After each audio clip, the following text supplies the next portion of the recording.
Hello दोस्तों, नमस्कार। मेरा नाम है विभांशु। स्वागत है आप सभी का हमारे एक और नए वीडियो में। दोस्तों, आशा करता हूं कि आप सभी लोग अच्छे होंगे और आप सभी लोग की पढ़ाई भी अच्छी चल रही होगी। दोस्तों, आज हमारे साथ हैं अतुल सर हैं, जिनका यूपीपीसीएस 2021 में पहला स्थान प्राप्त किया सर ने वहाँ पर। तो सर से आज के इस वीडियो में जानेंगे कि प्रीलिम्स का एग्जाम होगा, उसके बाद जो आने वाले 4 महीने होंगे मेंस के एग्जाम के लिए, तो वहाँ पर आपका स्ट्रेटजी किस तरीके से होना चाहिए, इसके बारे में बात करने वाले हैं। बस आप लोग वीडियो को एंड तक देखते रहिएगा। सर, आपका बहुत बहुत स्वागत है। बहुत बहुत धन्यवाद। सर, जब प्रीलिम्स का एग्ज़ाम जैसे कि 14 मई को, उसके बाद 4 महीने का टाइम जो है मिलेगा मेंस के एग्ज़ाम के लिए, तो उन 4 महीनों में मेंस के लिए क्या स्ट्रेटजी होनी चाहिए, उसके बारे में हमारे व्यूअर्स को बताइए। देखिए, मेंस में पहली चीज़ तो ये है कि मैं चूँकि ऑप्शनल थोड़ा सा ड्यूबियस है कि हटेगा रहेगा, तो ऑप्शनल पे बात नहीं करेंगे। पॉइंट ये है कि जीएस के और एसे और हिंदी, उसमें क्या करना है। तो पहले देखिए, सीक्वेंस इसमें पढ़ाई का इस तरह से बनना चाहिए मेंस में कि आपको हिंदी सबसे पहले उठानी चाहिए, उठा करके इसको ख़त्म कर दीजिए। 10-12 साल के जो टेस्ट पेपर आए हुए हैं उसमें, यूपीपीसीएस में जो क्वेश्चंस आए हुए हैं उसमें सारे ग्रामर के क्वेश्चंस देखिए। वाक्य प्रयोग वाला पोर्शन 30 मार्क्स का आता है, तो बहुत ही स्कोरिंग होता है। लेकिन वाक्य प्रयोग को आपको अच्छे से लिखना है। ऐसे नहीं है कि जैसे 9-2-11 हो जाना तो उसका बहुत ही बच्चों वाला, ये तो हम लोग 8वीं 9वीं क्लास में भी पढ़ते हैं मुहावरे, उस तरीके से नहीं, थोड़ा सा अच्छा लिखिए। और जो करंट में कुछ टॉपिक चल रहा हो उसके अलावा उस तरह की चीज़ें, जैसे क्या दाल भात में मूसल चंद टाइप्स, ऐसा कुछ पूछा था 2019 में, राइट। तो इसमें आप, जैसे मैंने लिखा था 2019 में, ये पूछा था दाल भात में मूसल चंद, तो मैंने ऐसे लिखा था कि भारत और चीन सीमा विवाद में पाकिस्तान का बोलना दाल भात में मूसल चंद के समान है, राइट। तो वो उस समय इशू भी चल रहा था, ठीक है। और मैंने ये वो दिया था, होपफुली ये करेक्ट रहा होगा। और इस तरीके से ये आपका वाक्य प्रयोग का हो गया। फिर आपका वाक्यांश के एकले शब्द है, उसको आपको कई बार जो है जो पिछले साल आए हुए हैं उनको आप कर लीजिए। और उसके अलावा कोई पतली सी किताब पकड़ लीजिए जिससे कि आपका जो है वो हो जाए। बहुत ज़्यादा पृथ्वीनाथ पांडे और हरदेव वारी की शायद बुक्स आती हैं, तो उस बुक्स में बहुत ही ज़्यादा दिया हुआ है। तो मेरा ये कहना है कि पहले जो 10 साल में आया हुआ है उनको कर लीजिए, 20 साल में जो आया उनको कर लीजिए, और उसी को कई बार वो कर जाइए। तो आपका जो है कि इसे, मेरा पॉइंट ये है कि आपका कम समय में ज़्यादा से ज़्यादा मार्क्स आ जाए, और इतने से मार्क्स आ जाएगा। आप जो बहुत के चक्कर में पड़ेंगे तो परेशान हो जाएंगे।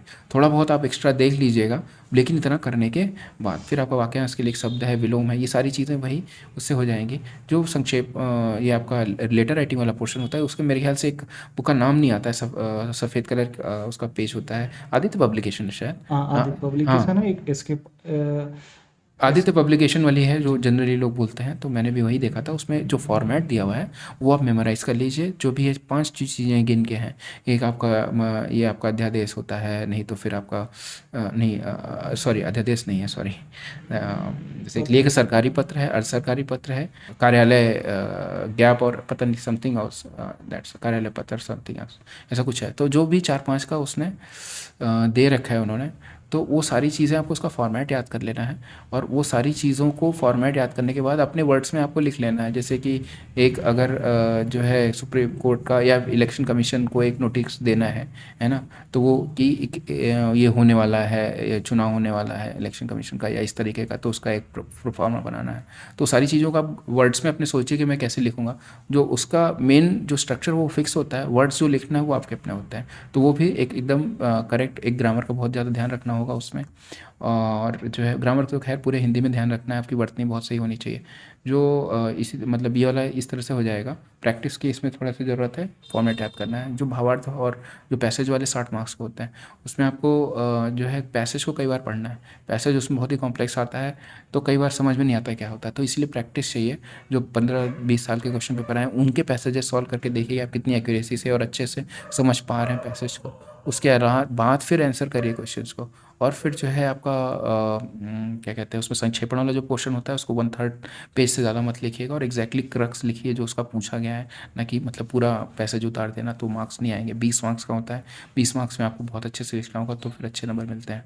और ये भावार्थ वाला एक पोर्शन होता है, वो भी 20 मार्क्स का ऐसे आता है। बाकी टाइटल वगैरह आप जब पैसेज अच्छे समझ लेंगे तो एक short title, short and crisp title आपको देना होता है। इस तरीके से आपका ये हिंदी वाला पोर्शन हो जाता है। जीएस के 4 पेपर्स के लिए बेसिकली पहले तो ये है कि अगर 4 महीने आपने पहले जो पढ़ रखा है, फिर ये 4 महीने का मैं यही बोलूँगा, जो घटना चक्र का एक 6 वॉल्यूम में मेरे ख्याल से आता है, वो जीएस के चारों पेपर को तोड़ करके निकालते हैं। तो वहाँ से जो कंटेंट दिया हुआ है उसी को आप बढ़िया से कई बार रिवाइज कर लीजिए। वो जो है स्टैटिक और करंट मिला करके खाता है, वो मेरे ख्याल से बहुत अच्छा कंटेंट है। और इसके अलावा क्या है कि जैसे 2021-22 में भी मेंस अभी हुआ है, तो उनका घटना चक्र का जो पुराना वाला एडिशन आया होगा उसको आप देख करके, अभी से समय है, अभी तो खैर 2-3 महीने प्रीलिम्स के बचे हुए हैं, तो अभी तो मैं नहीं बोलूँगा, लेकिन जस्ट इन केस अगर कोई मान लीजिए 23 को टारगेट नहीं कर रहा है, 24 को टारगेट कर रहा है, तो मैं उसके लिए बोलूँगा कि 23 वाला जब आए तो उसको लेकर के उसके जो है नोट्स बना लो, उसको अच्छे से पढ़ लो, ताकि आपका मेंस वाला समय रहते तैयार हो जाए। ठीक है, लेकिन जो अभी 23 वाले हैं उनके लिए तो ये बोलूँगा कि जब वो आएगा तो उसमें से कंटेंट आप अपना वो रखें। मैंने विजन के वैल्यू एडेड मटेरियल से पढ़ा था, अब वो आपने पहले से कर रखा है तो आप उसको फॉलो कर सकते हैं, या आपने किसी और बुक से या किसी और सोर्स से बनाया, जो भी आप है उस टाइम पे आपका रिवीजन बहुत फास्ट होना चाहिए और आंसर्स आपको लिखने हैं ढेर सारे। तो जीएस के जितने भी टॉपिक्स हैं सब पे आप पे नोट्स अगर है या फिर आपके पास कहीं ना कहीं कुछ पढ़ा या लिखा हुआ है, तो आंसर आपको लिखना है, और आंसर हर दिन 1 या 2 आंसर पकड़ के लिखिए जो रेलिवेंट यूपी पीसीएस में आए हुए 5 साल के कुछ टेस्ट पेपर्स आपको बहुत अच्छे से करना है, और साथ में कोशिश ये करिए कि यूपीएससी के भी 2-3 साल के टेस्ट पेपर्स कर लीजिए, क्योंकि उससे क्वेश्चन यूपीएससी के से उठा करके क्वेश्चन आते हैं। ये 19 में भी आया था, 21 में भी आया था, तो क्वेश्चन रिपीट होते हैं यूपीएससी के डिट्टो। तो वो यूपीएससी के क्वेश्चंस, यूपीपीसी से क्वेश्चंस मेरे ख्याल से 15 से 20 टेस्ट या मतलब 10-12 टेस्ट तो लगा ही लीजिए ऑन एन एवरेज, जो है चारों जीएस पेपर का मिला करके। ऐसे के लिए वही मल्टी डायमेंशनल लिखना है आपको, और सारी जो क्या कहते हैं अपने, मैं तो जैसे मेरा अप्रोच जैसे में ये रहता था कि जो जीएस का पेपर है, पेपर 1, 2, 3, 4, उसमें क्या है, पहले एंशियंट आर्ट एंड कल्चर है, एंशियंट मेडिवल हिस्ट्री, फिर मॉडर्न हिस्ट्री, लाइक दैट, फिर ज्योग्राफी है, सोसाइटी है, फिर इधर पॉलिटी है, गवर्नेंस है, आईआर वाला पोर्शन है। पेपर 3 में आपका इकोनॉमी है, साइंस एंड टेक है, और फिर इन्वायरमेंट है, ये बायोडाइवर्सिटी, इन्वायरमेंट, डिजास्टर, और फिर इंटरनल सिक्योरिटी, फिर इथिक्स। इस तरह से 4 पेपर है। आप कोई भी टॉपिक ऐसे में आ जाए, कभी भी कुछ भी पूछ ले, चाहे लिटरेचर पे पूछे, चाहे आपका विमेन पे पूछे, चाहे इन्वायरमेंट पे पूछे, या फिर आपका जो है मतलब इंटरनेशनल रिलेशंस पे पूछे या इकोनॉमी पूछे, आप हर चीज़ को, ये जितने टॉपिक मैंने गिनाए इन सबसे आप कनेक्ट करिए, और उसके बाद सोचिए कि क्या मैं बेस्ट तरीके से इसको वहाँ पर कनेक्ट कर सकता हूँ। वो कनेक्शन आप बनाइए और उसी फ्लो में लिखिए, और फिर ये एक रफ आपको स्केच बनाना होगा कि अंडर हिस्ट्री ये पर्टिकुलर टॉपिक में ये चीज़ इस तरह से कनेक्ट होती है, मैं ये मुद्दा इससे अटैच्ड ये लिखूंगा। चाहे ग्लोबल वार्मिंग का ही जैसे एग्जांपल है, तो आप हिस्ट्री से कनेक्ट करिए कि पहले how it used to be, अभी कैसा है, ठीक है, और मतलब चीज़ें हम उस समय कितने अच्छे उस पे थे, या फिर जो भी चीज़ें हैं हिस्ट्री में। फिर आप ज्योग्राफी, सोसाइटी का ग्लोबल वार्मिंग पे इम्पैक्ट आप उस हिसाब से सकते हैं। पॉलिटी है तो वो कैसे ग्लोबल वार्मिंग को कैसे जो है एक अपनी पॉलिटिकल डायनेमिक्स यहाँ पे चेंज होती है ग्लोबल वार्मिंग की वजह से, हम इतनी ट्रीटी साइन कर रहे हैं, और इंडिया में भी आप देख रहे होंगे कि जो सारी जो है ये अपना BS6 पे अपग्रेड किया गया BS4 से डायरेक्टली, तो ये सारी चीज़ें उसी का मतलब एक वो है। तो उस तरीके से आप सोच सकते हैं। गवर्नेंस में भी है इसी तरह से, IR में तो ट्रीटीज चलती ही रहती है ना। तो ये सारे जो भी जीएस के टॉपिक्स हैं वो आपको एक इतनी डायमेंशंस देंगे, उसी एंगल से आपको लिखना है। फ्लो चार्ट और डायग्राम आपको बनाना है ऐसे के पेपर में, और कोटेशंस आप थोड़ा सा कहीं से आप देख लीजिएगा, किसी मतलब अच्छे रेलेवेंट कोटेशंस टेलीग्राम वगैरह बहुत जगह लोग डालते हैं, किसी के कंपाइल किए हुए जो रेलेवेंट लगे और अच्छे हों वो आप मतलब रोज़ देखिए। जैसे एग्ज़ाम मेंस अगर बचा हुआ है 3 महीना, तो बस 5 मिनट कैसे उठे और जैसे ब्रशवसी कर रहे हो तो बस ऐसे एक मोबाइल में स्क्रॉल कर लो कि हाँ जो है 4-5 पेज का कोटेशन वो आपने पढ़ लिया। आप ऐसे आप हर दिन करोगे तो फिर आपका मेजॉरिटी ऑफ द कोटेशंस आपका याद हो जाएगा। ठीक है, तो इस तरीके से कोटेशन आपको डालना है। जीएस में भी आपको जो है बहुत ही शॉर्ट में आंसर जो इंट्रोडक्शन है वो डाल करके डायग्राम डालने की कोशिश करिए, और जो इमीडिएटली आंसर पे आइए, और फिर लास्ट में आपको उसका way forward, pros and cons, way forward और कंक्लूजन, इस तरीके से एक प्रॉपर स्ट्रक्चर में आंसर आप डालेंगे तो आपका मार्क्स तो काफ़ी सही हो जाएगा। इसके अलावा सर जो निबंध का पार्ट होता है, नहीं वही ऐसे वाला है निबंध, हाँ वही निबंध वाला ही तो मैंने बता दिया। अच्छा। तो अच्छा ठीक है, निबंध वाला पार्ट हो गया आपका। उसमें बस वही है, मल्टी डायमेंशनल अप्रोच के साथ आपको लिखना है, और जो है फ्लो चार्ट, डायग्राम, और आपका जो है क्या कहते हैं थोड़े हैंड राइटिंग भी। अच्छा पता नहीं क्या है कि कुछ तो ऐसा है कि इंग्लिश में मार्क्स नहीं आते हैं लोगों के ज़्यादा, उतने अच्छे लड़कों के भी 80-85 तक आ जाए तो बड़ी बात है। और हिंदी मीडियम में एवरेज लिखने में भी मार्क्स ऐसा आता है, ऐसा नहीं है कि लोग एवरेज लिखे होंगे, सब ने अच्छा ही लिखा होगा। पॉइंट ये है कि कुछ तो ऐसा है जो मुझे समझ नहीं आ रहा है कि शायद हिंदी में यहाँ पे मार्क्स, हिंदी मीडियम में मार्क्स यहाँ पे शायद बेटर आ रहे हैं, इंग्लिश मीडियम में उतने अच्छे मार्क्स नहीं आ रहे हैं। उसके बाद सर जैसे कि मान लीजिए मेंस का एग्ज़ाम जब होता है उसके बाद इंटरव्यू के लिए लगभग जब रिजल्ट आता है तो 10 या 15 दिन का टाइम मिलता है, तो इंटरव्यू के लिए आपका क्या सजेशन रहेगा कि इंटरव्यू के लिए मतलब किस तरीके से तैयारी करना चाहिए सर?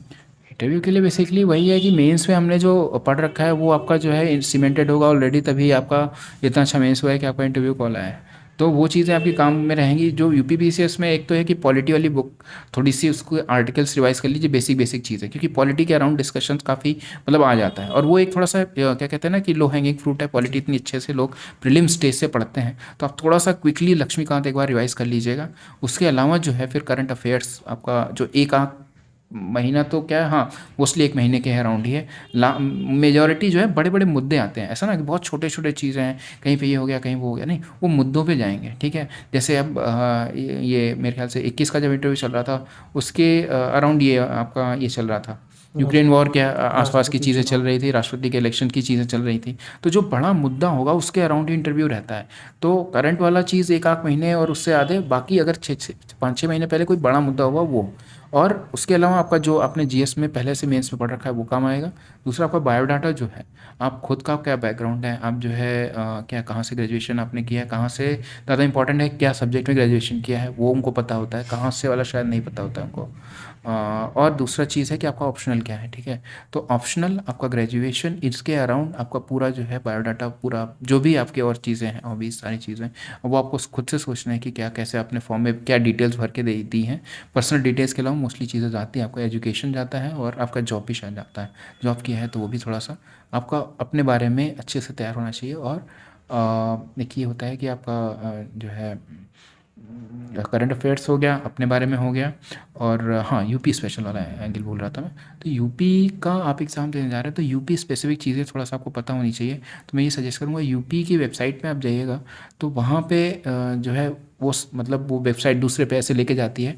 तो वहाँ से इंफ्रास्ट्रक्चर, इकोनॉमी, और जो है जैसे अब यहाँ पे क्या है यूपी में एक्सप्रेसवेज इतने ज़्यादा, इनकी जो फ्यूचर में आप अगर वो पूरा लेंथ अगर देख लेंगे तो one of the biggest network India का बन जाएगा एक्सप्रेसवेज का।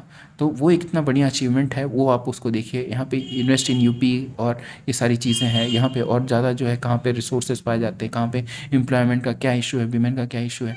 और मतलब ये तो जेनरिक वो है, बट फैक्चुअली भी आपको स्ट्रांग होना पड़ेगा कि यूपी में कहाँ पे क्या कैसे है। तो वो सारी चीज़ें कहाँ आप किस जगह से हैं वो शायद उनको नहीं पता होता है, तो आप उतना नहीं भी देखेंगे तो चल जाएगा, बट थोड़ा बहुत तो आइडिया रखिए अपने भी जगह का।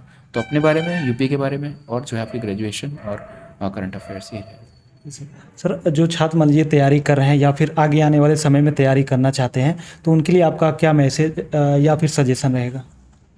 मैं तो ये मतलब मेन चीज़ ये है कि जो आपका बेसिक बुक्स है उसके अराउंड आपको रहना है। और जैसे जो पिछले साल पूछा गया है वो इतना इम्पोर्टेंट होता है, उसी को देख करके ही आगे बढ़ना है। अगर आपने एक दो बार जो बेसिक बुक है उससे आप डाइवर्ट नहीं होइए, पहली चीज़। फिर पढ़ने के बाद फिर क्वेश्चन पिछले साल का देखिए, और उसके बाद क्वेश्चन सॉल्व हो रहे हैं तो ठीक है, नहीं हो रहे हैं तो फिर आप उसके बारे में सोचिए कि और कहाँ क्या करना है। पिछले साल के क्वेश्चन पेपर देखिए, उसी के हिसाब से तैयारी करिए, बेसिक बुक्स पे स्टिक करिए, और जितनी ज़्यादा टेस्ट आप या क्वेश्चन आप सॉल्व करेंगे, जितनी आप प्रैक्टिस रेलिवेंट सोर्सेज से, ऐसा नहीं कि कोई भी मार्केट में कहीं पे भी 50 यूट्यूब पे है चैनल्स और 50 इतने सोर्सेज मार्केट में भी आपको यूनिवर्सिटी रोड पे भी मिल जाएगा। सब जगह मत भागिए, पहला टारगेट जो रेलिवेंट है वो है आपका यूपीपीसीएस में क्या पूछा गया है। ठीक है, उसके बाद जो है यूपीपीसीएस यूपीएससी में जो पूछा गया उसके बाद आपका समय मिले तो जो रेप्यूटेड एक आध दो जगह का वहाँ का लेकर के आप खूब प्रैक्टिस खूब करिए, चाहे वो प्रीलिम्स हो चाहे मेंस हो। जितनी आप प्रैक्टिस करेंगे उतना ही आपका सिलेक्शन का चांस बढ़ेगा। रिवीजन करिए, प्रैक्टिस करिए। सर, आपका बहुत बहुत धन्यवाद कि आपने इतना कीमती समय दिया और हमारे व्यूअर्स को बहुत ही अच्छी स्ट्रैटेजी बताई sir. Thank you very much, और very much all the best to all the viewers, और थैंक यू। तो दोस्तों, आप लोग को आज का ये स्ट्रैटेजी वीडियो कैसा लगा? आशा करता हूँ कि आप सभी लोग को आज का वीडियो बहुत ही अच्छा लगा होगा। यदि वीडियो अच्छा लगा तो वीडियो को लाइक, कमेंट और शेयर जरूर कर दीजिएगा। चलिए फिर मिलते हैं नेक्स्ट वीडियो में, तब तक के लिए जय हिंद, वंदे मातरम।